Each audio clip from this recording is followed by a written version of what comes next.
Hi!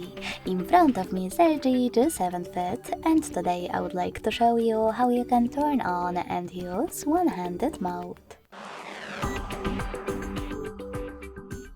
Begin by opening Settings and tapping on Display at the top.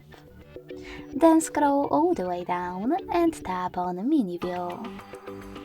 Following that, use this gray switcher at the top to activate it.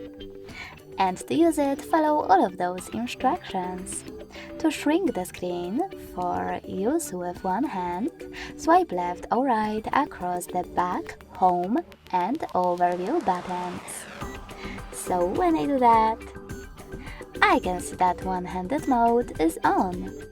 If you wish to change placement of it, just swipe in the opposite direction.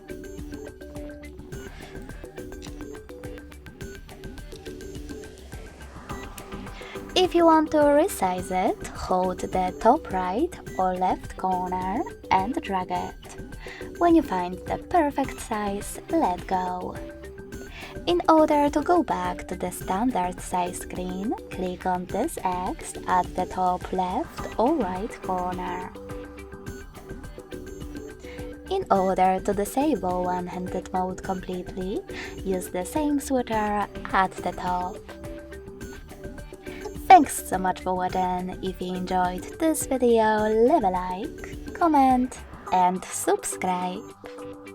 Bye!